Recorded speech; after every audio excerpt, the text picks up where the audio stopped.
Welcome to Quality Branding Hub. The channel is for the quality control engineer, site engineer, and the civil engineer who are working in the construction field. In this channel, we are dealing with anything and everything which is required to get success in the construction. So, what is today's topic?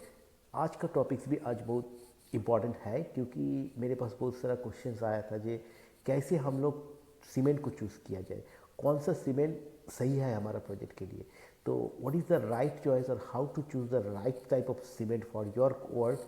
Today's video it's all about that, how to choose the right kind of cement और कौन सा cement अच्छा है. So stay tuned until the end to get the full information, and if you are new in my channel, kindly subscribe my channel and hit the bell icon so that whenever I upload a new video, you will get immediate notification. So without wasting time, let's jump into the subject. कैसे cement को choose किया जाए और what is the procedure to choose the cement और what cement is the best. So start करते हैं ऐसे. See, ऐसा नहीं है कि एक सीमेंट खराब है और ऐसा है कि दूसरा सीमेंट खराब है. सब सीमेंट आपको देखना है कि एज पर आईएस कोड है कि नहीं. अगर एज पर आईएस कोड में नहीं है तो दैट मीन वो सीमेंट हम यूज़ नहीं कर सकते. तो first criteria, it should comply with the relevant IS code. अगर नहीं है वो सीमेंट यूज़ नहीं करेंगे. पर सिलेक्शन करने के लिए आपको क्या क्या क्राइटेरिया आपको फाइंड आउट करना पड़ेगा. फर्स्ट क्राइटेरिया, आपको स्ट्रेंथ कितना है, आपका ड्यूरेबिलिटी कंसर्न कितना है, आपका कॉस्ट कितना है, आपका एरिया ऑफ यूज़ कितना है, आपका सेटिंग टाइप्स कितना चाहिए. So this are the primary criteria you need to select, you need to finalise before selecting the cement. So इसके ऊपर ही आपको डिपेंड करता है आप कौन सा सीमेंट आप आपका साइट में यूज़ करेंगे. नहीं तो क्या होता है कि आप कोई भी सीमेंट आके यूज़ नहीं कर सकते. There are different types of cement in the market: PPC, OPC, PSC, SRPC, hydrophobic, low cement, rapid hardening, इतना सारा सीमेंट है. तो उनमें से कौन सा सीमेंट है, तो वही जब फर्स्ट आपको देखना है आपका स्ट्रेंथ, आपका ड्यूरेबिलिटी, आपका कॉस्ट, आपका सेटिंग टाइम, आपका एरिया ऑफ यूज़, आपका पोरिंग मेथड, आपका स्ट्रक्चर क्या है, मास कंक्रीट है या नॉर्मल कंक्रीट है. ये सब देखने के बाद ही आप सिलेक्ट कर सकते हो. तो फर्स्ट आपको जो क्राइटेरिया है आपको सिलेक्ट करने का है स्ट्रेंथ. आपको फर्स्ट फाइनलाइज करने का है what is the strength of my concrete. ये जो कंप्रेसिव स्ट्रेंथ है हम सीमेंट का बोलते हैं 33, 43, 53, that is the compressive strength. और इसके ऊपर ही जाके कंक्रीट का जो स्ट्रेंथ है वो डिपेंड करता है. और आपको मान लो कि M25 या लोअर ग्रेड का कंक्रीट चाहिए तो आपको 53 यूज़ करने का कुछ यूज़ नहीं है. तो क्योंकि 53 का सीमेंट का कॉस्ट ज़्यादा है, वो यूज़ करने से आपका कॉस्ट ज़्यादा आ जाएगा. तो उसकी जगह में हम क्या कर सकते हैं, 33 यूज़ करते हैं या 43. तो स्ट्रेंथ आपको कितना चाहिए वो आपको फर्स्ट थिंग आपको जो देखना है कि what is your strength requirement.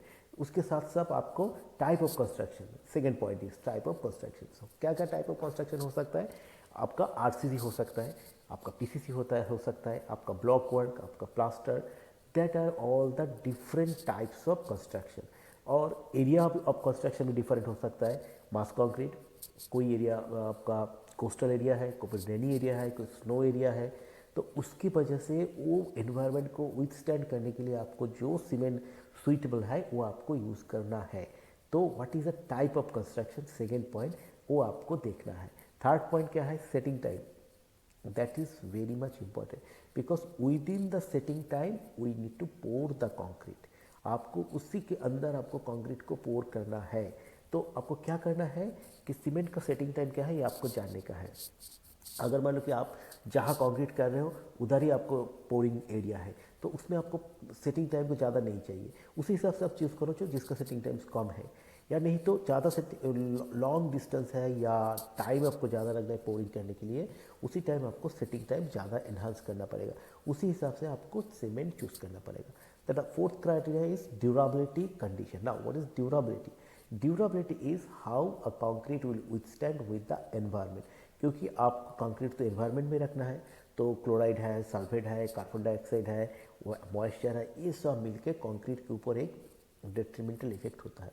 तो उसको इफेक्ट को आपको कैसे मिनिमाइज किया जाए वो आपको देखना है. तो उसी वजह से आपको ड्यूरेबिलिटी कंसर्न क्या है वो आपको जानना है. मान लो कि आपका एरिया है concrete chloride rich coastal area, तो उसमें क्या है, क्लोराइड क्या करता है, क्लोराइड आपको करोशन इंड्यूस करता है स्टील में.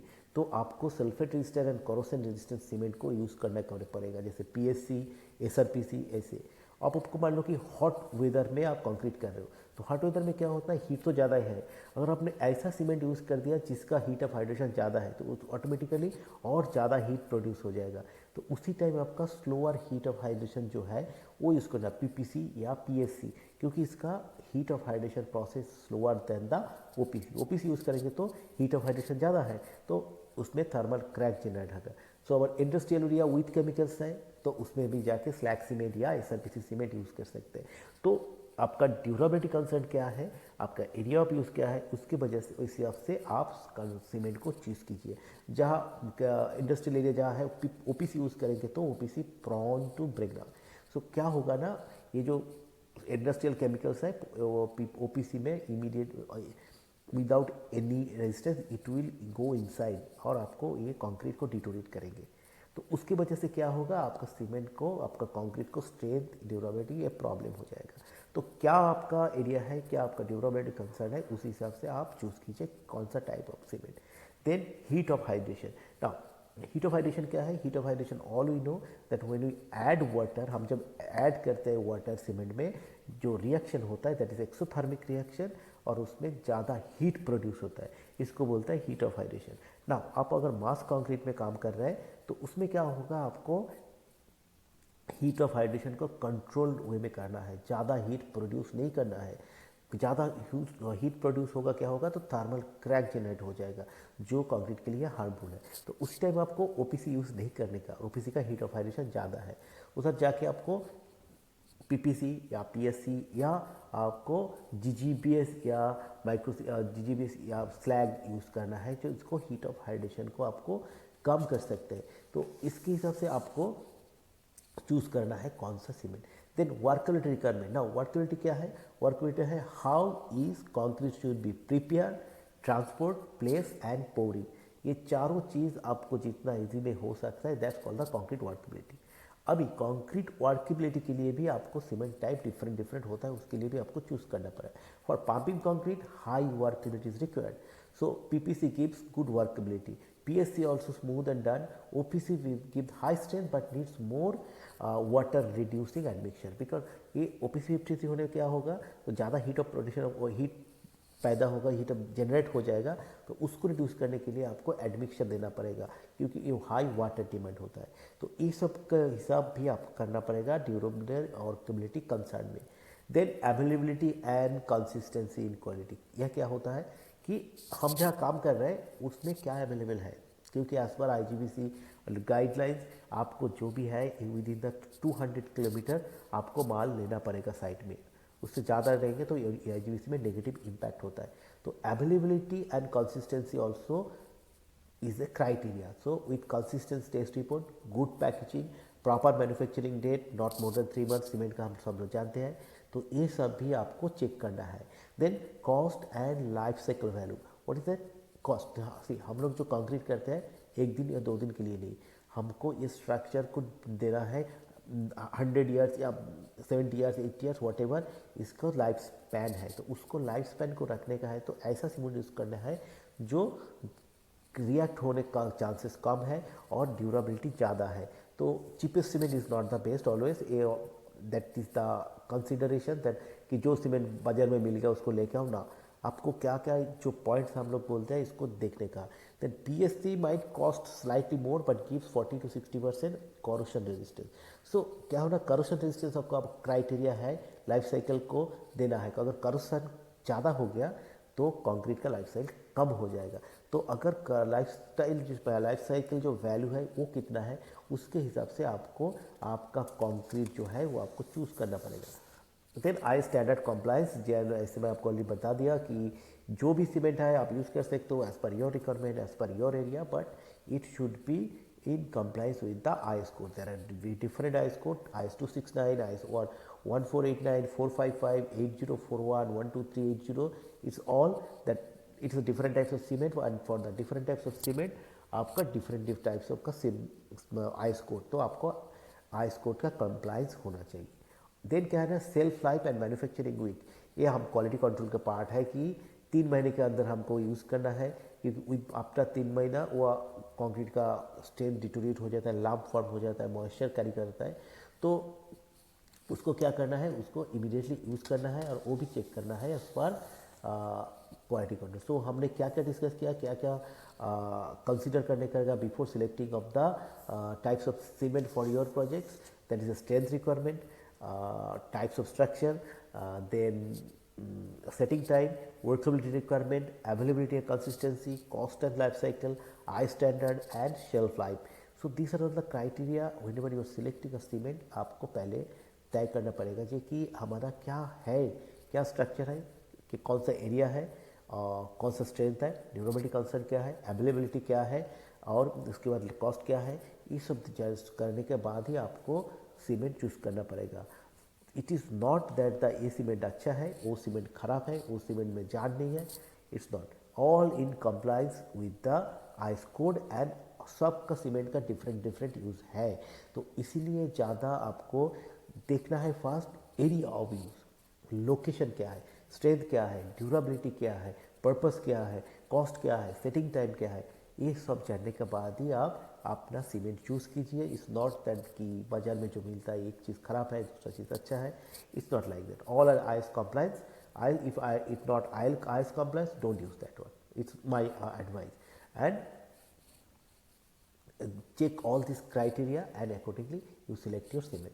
जैसे कि हम आप बोल सकते हैं कि OPC ordinary Portland cement that is 3343 grade कहाँ यूज होता है, RCC slabs, beams, column in the normal area, high strength structure, high rise buildings, precast concrete, concrete roads, ये सब में।